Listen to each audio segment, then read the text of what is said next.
Objective is to defend the American people by eliminating imminent threats from the Iranian regime. Ito ang huling linggo ng Marso 2026. Isang buwan na tayo sa patuloy na pag-escalate ng digmaan sa pagitan ng Estados Unidos, Israel at Iran. Matapos ang pag-atake sa US Consulate at ang paulit-ulit na drone strikes sa airport, libo-libong turista at expats ang nag-evacuate na mula sa Dubai. Pero bukas pa rin ang mga hotel, accessible pa rin ang mga beach, at patuloy na nagbubukas ang mga tindahan at cafe. Kaya sa gitna ng kaguluhan dulot ng digmaan sa Iran na umaapekto sa buong Gulf region, pumunta ako sa Dubai para makita mismo, normal pa ba ang pang-araw-araw na buhay o tuluyan nang nawala ng turista ang lungsod.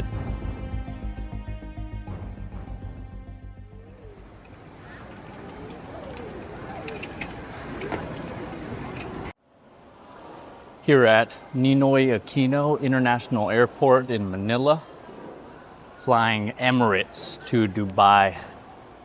The plane seemed like it was at near full capacity, so that was interesting to see, but a good portion of the people seemed to be overseas Filipino workers. Sa totoo lang, halos lahat ng pasahero sa eroplano ay mga OFW. Halos walang tao sa first class. Ang Filipina na nakaupo sa tabi ko sa flight ay may 8-month work contract. Ito na ang kanyang ikatlong pagtatangka para makarating sa Dubai ngayong buwan. Sa unang beses ay kinansela, sa pangalawang beses naman ay inilipat ang eroplano patungong Thailand habang nasa himpapawid. Napag-usapan namin, basta walang malaking pangyayari sa susunod na 9 na oras, makakapag-landing na kami ngayon.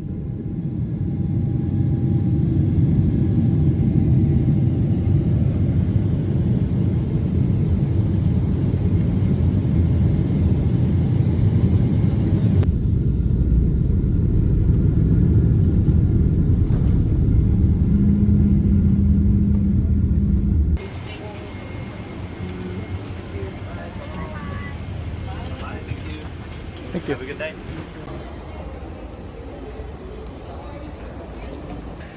Made it to the Dubai airport without any issues whatsoever. Really nice airport. Check this out. Noong kalagitnaan ng Marso nang suspindihin ng Dubai ang landing permissions para sa lahat ng foreign-operated airlines. Iyon ay matapos na tamaan ng drone ang isang fuel tank malapit sa airport. Nagkaroon ng malaking sunog pero sa tingin ko ay walang sinumang nasawi sa pangyayaring iyon. Gayunpaman, agad mong mapapansin sa unang tingin na halos walang tao sa lugar na ito at ang mga taong nakikita mo ay mukhang pumupunta rito para sa trabaho.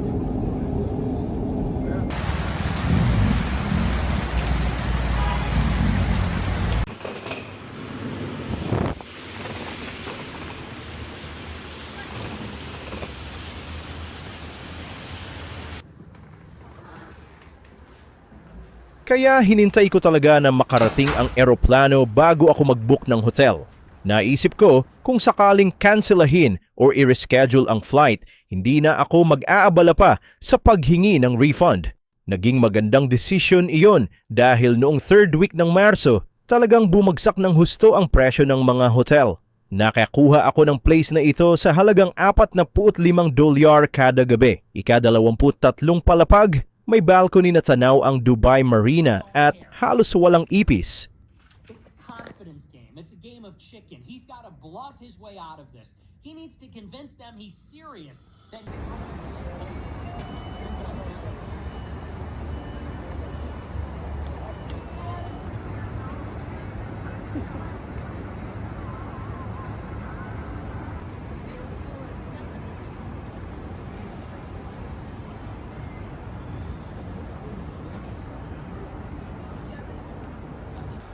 lively down here.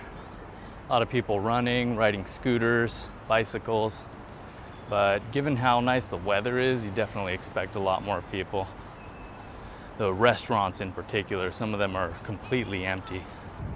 Ginugol ko ang unang 2 araw sa paglalakad-lakad lang sa Dubai Marina area. Pumunta ako sa mall, Marina Walk at JBR Beach. At hindi nakakagulat, pareho pa rin ang tema na napansin ko mula pa sa flight papunta rito. Maraming manggagawa, napakakaunting turista. Mula sa mga hotel, restaurant, hanggang sa luxury retail, sobrang halata. Hindi ko mai-imagine kung gaano karaming pera ang nawawala sa lugar na ito. Bukod sa mga paulit-ulit na missile warning na sumisipot sa phone mo buong araw, walang masyadong kakaibang nangyari. May ilang pulis na nakita sa The Palm sa isang pagkakataon pero hindi ko alam kung ano ang tungkol doon.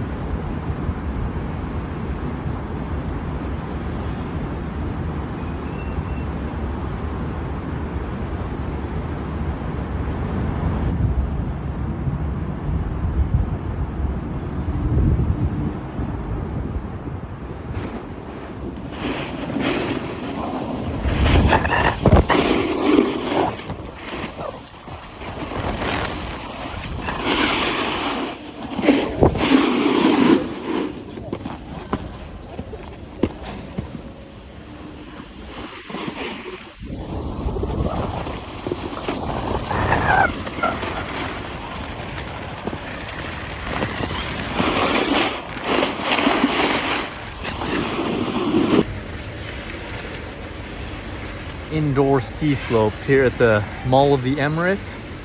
This is probably the busiest place I've been to so far. I don't think I'd want to come here if it was fully packed. I'd be standing in line all day. Netawa ng malakas ang tatay ko nang ipadala ko sa kanya ang mga larawan ko ng snowboarding sa disyerto. Pero oo, mukhang available pala iyon sa Dubai. Nagkakahalaga ito mula sa $60 hanggang ilang daan. Depende sa package na pipiliin mo. Pwede kang makipaglaro sa mga penguin, sumakay sa snow bumper cars at mag-zipline. Ang saya-saya ng mga ganitong bagay at tulad ng nabanggit ko kanina, may decent na bilang ng tao sa Mall of the Emirates. Mas marami pa nga kumpara sa Dubai Marina area, siguradong sigurado.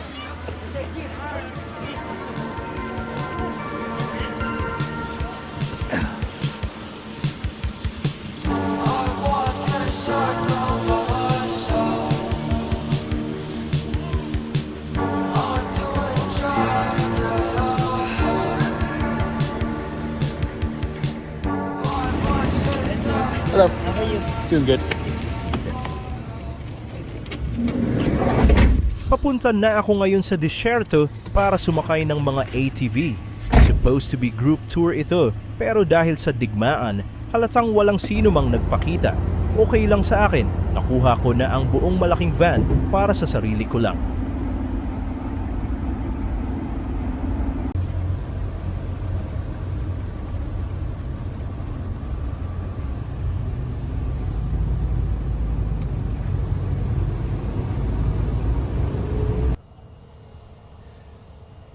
Desert camp, about 2.5 hours southeast of Dubai. It's people riding ATVs, camels and whatnot. It rained the entire way over here. My driver was saying that was probably 2 years worth of annual rainfall in that trip. So crazy time to be here.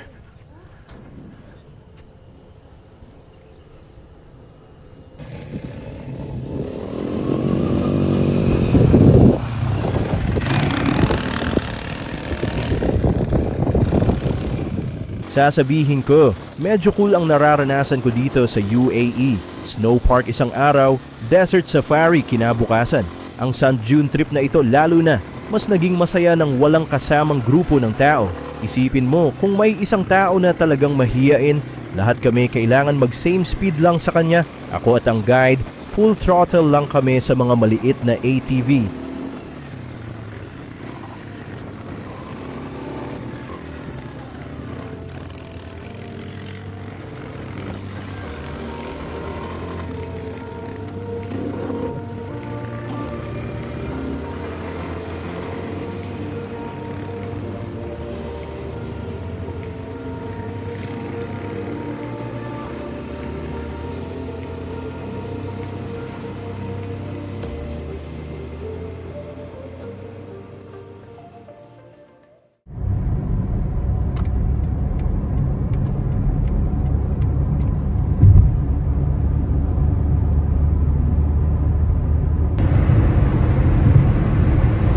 trip time.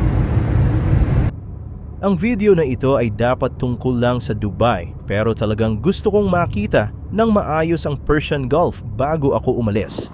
Kaya kinuha ko itong cool na Kia Pegasus at nagpunta ako papuntang Hilaga Silangan patungo sa Hajar Mountains.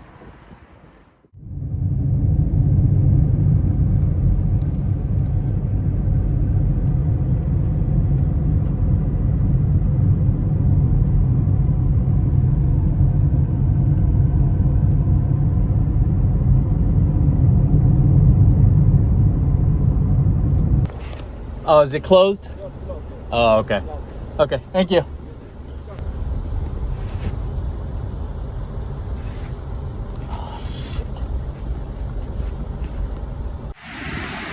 Trying to drive up to the top of a mountain, get a good view of the Strait of Hormuz, but there was some police parked in the middle of the road, told us it was closed for the day or whatever. So, I'll probably head to the coast, see if there's another way up the mountains. Check this out though.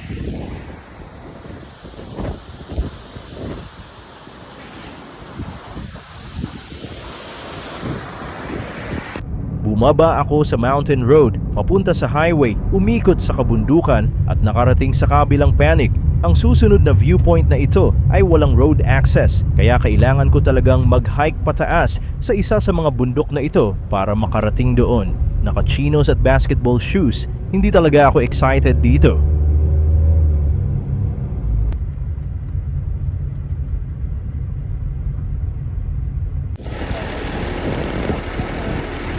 Google told me to take a left right here.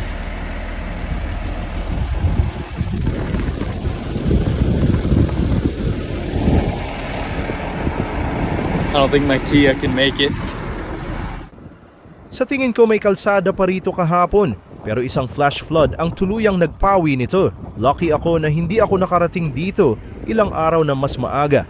Baka nakatrap ako sa kabilang side ng ganitong malaking putik na butas.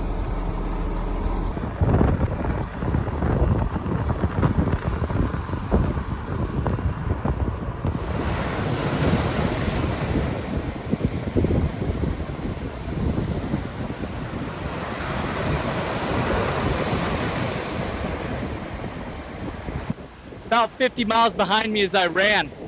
You can't really see them now because of the clouds, but there's like 10 ships scattered across the horizon. Wonder if they're oil tankers.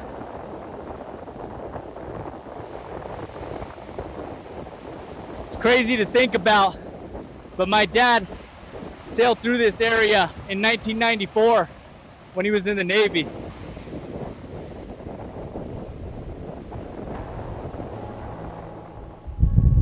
At hindi ba ito ang perpektong halimbawa ng kalikasan ng forever wars? Ang tatay ko ay nag-deploy sa Kuwait noong 1994 pagkatapos ng Desert Storm. Ang mga kaibigan ko, 15 years pagkatapos nyon ay pumunta sa Iraq noong surge. Tapos ako naman ay nag-deploy sa Afghanistan noong 2013. At ngayon, narito na tayo sa 2026. Ginagawa na naman ang lahat ng ito na mula sa simula. Nag-enjoy ako ng husto sa Dubai, mahal ko ang lungsod. Sana maayos na ang conflict na ito, pero mukhang hindi. At kailangan ko nang umalis bago dumating ang reinforcements ng American military. Good luck sa lahat ng mamamayan ng United Arab Emirates at naway gabayan ka ng Diyos sa mga US soldiers na papunta rito.